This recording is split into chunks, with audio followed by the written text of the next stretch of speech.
Praise the Lord, hallelujah. परमेश्वर के नाम का स्तुति हो, परमेश्वर के नाम का महिमा हो। मैं पास्टर प्रशांत कुमार आप सभी को आज का इस छोटा सा बाइबल अध्ययन में यीशु मसीह के नाम से वेलकम और स्वागत करता हूं। मैं आशा और प्रार्थना करता हूं आप सब यीशु मसीह के नाम से कुशल और मंगल से रहेंगे। आज का ध्यान का विषय मेरे प्रियो हन्ना का प्रार्थना।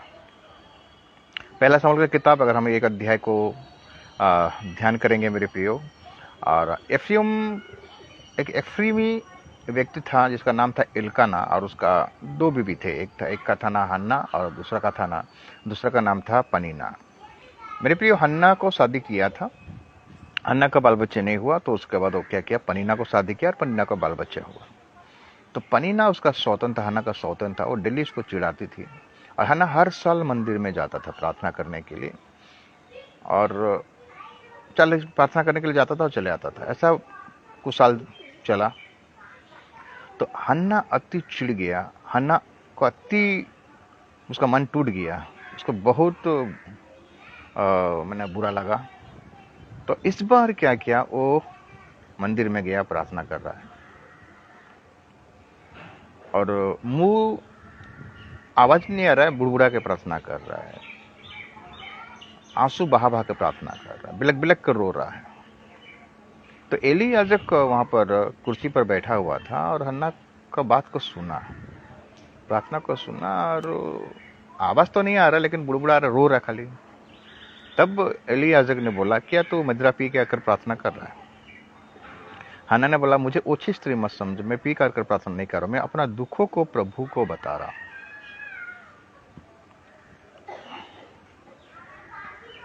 तब एली ने बोला, जा, इस्राएल का परमेश्वर तुझे मुंह मांगा बर दे, तेरा प्रार्थना प्रभु सुन लिया।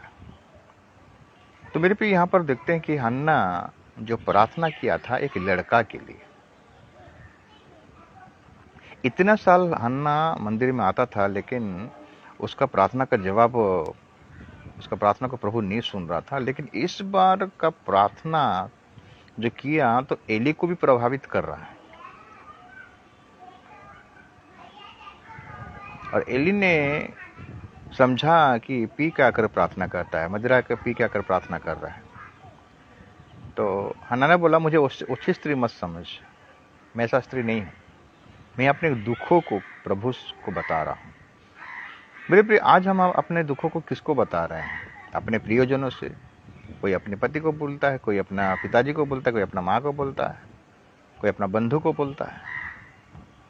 लेकिन हन्ना अपना दुख को प्रभु को बता रहा है। तो मेरे प्रियो, इस बार हन्ना का जो प्रार्थना हुआ मेरे प्रियो, ये प्रार्थना में ऐसा किया था जो एली याजक को प्रभावित किया, और एली याजक ने उसके मुंह से बोल दिया कि जा, इस्राएल का यहोवा तुझे मुंह मांगा बर दे। क्या हम ऐसे प्रार्थना करते हैं जिस प्रकार हन्ना ने प्रार्थना किया? हन्ना ने क्या प्रार्थना किया था जानते हैं मेरे? हन्ना ने ये प्रार्थना किया कि प्रभु तू अगर मुझे एक लड़का देगा मेरे कोख में, तो मैं इस लड़के को जीवन भर तेरे मंदिर के सेवकाई में, तेरे सेवकाई में इस मंदिर के लिए दे दूंगा। बोला, इस मंदिर के सेवकाई के लिए दे दूंगा। तब उसका प्रार्थना को प्रभु सुना, तब उसका गर्भ को प्रभु खोला, और परमेश्वर जब उसको एक लड़का दिया मेरे प्रियो, हन्ना ने जो वायदा किया था, जो प्रतिज्ञा किया था, वो प्रतिज्ञा को क्या किया, पूरा किया। लड़के को लाकर मंदिर में दे दिया। क्यों हन्ना ने उस लड़के को मंदिर में लाकर दे दिया?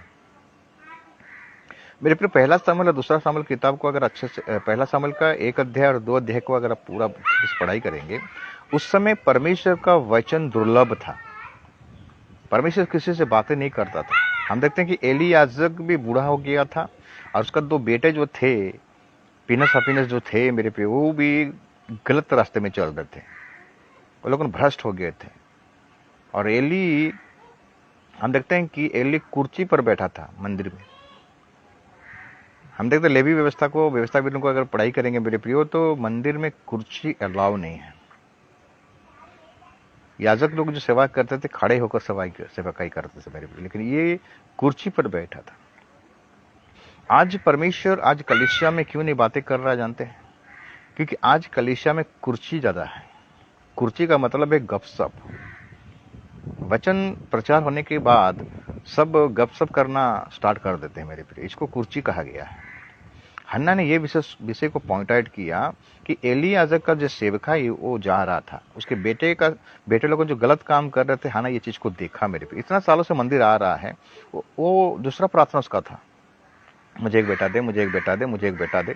लेकिन इस बार वो प्रभु के बारे में चिंता किया, परमेश्वर के बारे में चिंता किया, परमेश्वर के राज्य के बारे में चिंता किया, परमेश्वर के सेवकाई के बारे में चिंता किया। उसका एक बोझ हुआ, एक बर्डन हुआ। इसीलिए मेरे प्रियो हम देखें, हन्ना देखा कि एलियाजक मरने के बाद और कोई सेवक नहीं है, अच्छा सेवक नहीं है, भ्रष्ट था, वचन नहीं था उस टाइम, वचन दुर्लभ था। आज भी देखते हैं कलीसिया में वचन दुर्लभ है, परमेश्वर किसी से बातें नहीं करता, खाली वचन सुनते हैं, खाली सुनते हैं। रविवारी क्रिश्चियन हो गया मेरे प्रियो, खाली रविवार को जाते वचन सुनते हैं, नोट करते हैं, लेकिन वचन के आधार पर मतलब अगर प्रभु बातें करना चाहता, कोई सुनने के लिए मैंने इच्छा नहीं करता है। सब अपना मनमानी कर रहे हैं मेरे प्रियो आज कलीसिया में, अगर ध्यान करेंगे।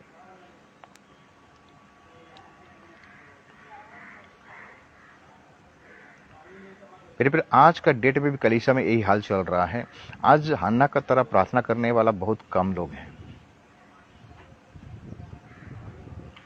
हन्ना का ऊपर एक बर्डन आया मेरे प्रियो, हन्ना पर एक बोझ आया कि मैं जो बेटा मांग रहा, मैं अपने लिए मांगूंगा, अपने स्वार्थ के लिए मांगूंगा। आज हम क्या कर रहे हैं, प्रार्थना करते किसके लिए मांग रहे हैं? अपने ही तो, अपने अपने अपने स्वार्थ के लिए तो मांग रहे हैं। मेरा गाड़ी होगा, बंगला होगा, नौकरी होगा, ये होगा, वो होगा, शादी होगा, ऐसे होगा, वैसे होगा। लेकिन परमेश्वर की इच्छा क्या हमारे जीवन में प्रकट हो रही है?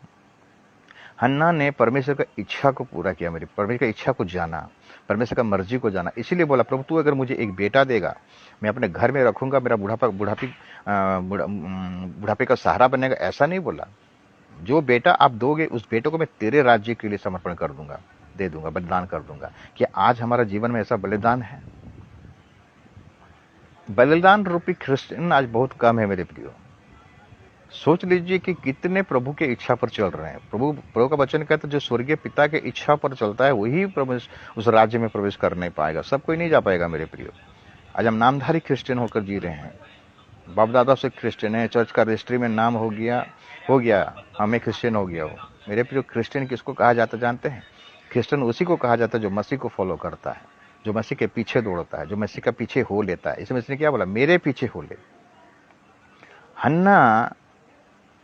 हन्ना ने जो वायदा किया था, वो वायदा को पूरा किया। वो परमेश्वर का इच्छा के अनुसार प्रार्थना किया। क्या आज आपका प्रार्थना आपकी इच्छा के अनुसार हो रहा है क्या? इसलिए आज हमें चंगाई नहीं मिलता है, इसलिए हमें आज आशीष नहीं मिलता है, इसलिए हमारे परिवार में आज अशांति के वातावरण है। क्यों जानते हैं? क्योंकि हम परमेश्वर की इच्छा से कुछ नहीं मांगते, हम अपनी इच्छा को पूरा करने के लिए सारे चीज को मांगते हैं प्रभु को।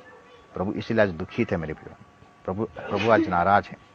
सबसे पहले उसका राज और धर्म का खोज कर, बाकी सारे वस्तु में तेरे पीछे दौड़ाऊंगा। क्यों बोला परमेश्वर? हम तो अपने राज्य के खोज में हैं, अपने धन के खोज में हैं, अपने जमीन के खोज में हैं, अपने घर बनाने के खोज में हैं। समय आ गया मेरे प्रिय, और समय नहीं है, प्रभु का आगमन निकट आ गया है। वो कभी भी रप्चर हो सकता है, अपना कलीसिया को उठा सकता है, और उसी को उठाएगा जिस प्रकार हन्ना का जीवन था, हन्ना का जिस प्रकार क्वालिटी था। हन्ना प्रभु का इच्छा को जान पाया। लेकिन आज ऐसे विश्वासी हैं मेरे प्रियो कि प्रभु का इच्छा को लोग नहीं जान रहे, खाली अपने इच्छा को पूर्ति कर रहे हैं। परमेश्वर किसी से बातें करना नहीं, परमेश्वर बातें करना चाहते लेकिन कोई सुनना नहीं चाहता। अपने कान को मोटा कर दिए हैं, समझना नहीं चाहते हैं। समय और नहीं है, समय आगे है मेरे प्रिय। प्रभु का आगमन निकट है, इसलिए अपने आप को तैयार कीजिए, अपने आप को प्रभु का इच्छा में प्रकट कीजिए। प्रभु का क्या मर्जी है उसको फॉलो कीजिए। जो उसका इच्छा को परिपूर्ण करेगा, उसका इच्छा में जो चलेगा मेरे प्रियो, वही ही उस राज्य में प्रवेश कर नहीं पाएगा, बाकी सब रह जाएंगे मेरे प्रियो। हन्ना का प्रार्थना, आज हम किस प्रकार प्रार्थना कर रहे हैं? अपना प्रार्थना का क्वालिटी को चेंज कीजिए मेरे प्रियो। मुझे ये दे दे, मुझे वो दे दे, मुझे वो दे दे, खत्म हो गया सब। प्रभु सुन कर आपका प्रार्थना को, वो भी मतलब कितना मुझे ये दे दे, मुझे वो दे दे। मेरे इच्छा पर कब मांगोगे? मेरे मर्जी पर कब मांगोगे? मांगो तो तुम्हें दिया जाएगा, ढूंढो तो तुम पाओगे, खटखटा तो तुम्हारे लिए द्वार खोला जाएगा। इसका मतलब क्या है मेरे प्रियो? सही रीति से मांगे, सही तरीके से मांगे, प्रभु को जो अच्छा लगता है उसी हिसाब से मांगे मेरे प्रियो। अपने शरीर की अभिलाषाओं के लिए आप चिंता मत कीजिए। जो शरीर के अनुसार अपना जीवन को व्यतीत करेगा वो मरेगा, जो आत्मा के द्वारा अपना शरीर का क्रिया को मारेगा मेरे प्रियो, वही जीवित रहेगा। इसलिए आइए हम आत्मा में प्रार्थना करें। परमेश्वर आत्मा है, और परमेश्वर अवश्य है कि हम परमेश्वर के पास आत्मा और सच्चाई से हम आए और उसका आराधना करें, उसका महिमा करें, उसका प्रशंसा करें। यीशु मसीह अपने लिए कुछ नहीं मांगा मेरे प्रिय। यीशु मसीह केवल एक चीज मांगा कि प्रभु हो सके तो इस कटोरा को मेरे पास से हटा दे, लेकिन बोला प्रभु ये मेरा इच्छा नहीं, तुम्हारा इच्छा मेरे जीवन में सफल हो। सारे मानव जाति के लिए प्रभु कालवरी के क्रूस पर बलिदान हो गया, और क्रूस पर जो लटका हुआ था मेरे प्रिय, उसका पहला प्रार्थना था, प्रभु ये लोग क्या करें, इनको पता नहीं, इनको माफ कर। वो अपने लिए नहीं मांगा, हम लोगों के लिए मांगा मेरे प्रिय, सारे जगत के लिए मांगा। इसलिए आइए हम हन्ना जैसा प्रार्थना करें। प्रभु अगर हमें अनुग्रह किया, आशीष किया मेरे प्रियो, ये उसका है, उसका दान है, उसका अनुग्रह है। हमें अनुग्रह से उद्धार मिला है। अपने उद्धार को बचा कर रखिए मेरे प्रियो, क्योंकि उद्धार छीन सकता है। आइए उसकी मर्जी, उसकी इच्छा से हम चलें, प्रभु का इच्छा में अपना जीवन को व्यतीत करें, क्योंकि समय निकट आ गया है। हम बहुत कम समय में जी रहे हैं, और बोलता है कि मैं द्वार पर हूँ, वो द्वार पर आ गया है मेरे प्रियो। कभी कलीसिया उठ सकता है। उससे पहले आइए हम अपने आप को पवित्र बनाएं, निर्दोष बनाएं, प्रभु की इच्छा को जानें। कब हम प्रभु की इच्छा को जानेंगे? उसका वचन को हम नित्य पढ़ें। पढ़ने के बाद हम प्रार्थना करें कि प्रभु तेरा वचन मेरे जीवन में समझ में आए, तू मुझे बुद्धि और ज्ञान से भर, ताकि मैं तेरे वचन को समझ पाऊँ, तेरे वचन के अनुसार चलने पाऊँ। सुनने वाला नहीं प्रभु मेरे प्रियो, चलने वाले बने। वचन को फोकस करें। जो उद्देश्य के लिए प्रभु हमें इस धरती पर भेजा है, उस उद्देश्य को हम पूरा करें, उसका योजना को पूरा करें। तब हमारे जीवन में प्रभु का मर्जी पूरा होगा, हम प्रभु के लिए कुछ कर पाएंगे, और प्रभु हमको रिवार्ड देगा और हमें पुरस्कार देगा। मैं आशा करता हूँ आज का वचन आप सबके लिए जरूर आशीष का कारण बना होगा। प्रभु इस वचन की तरफ सबको आशीष करे, अनुग्रह करे, दया करे और कृपा करे। आमीन।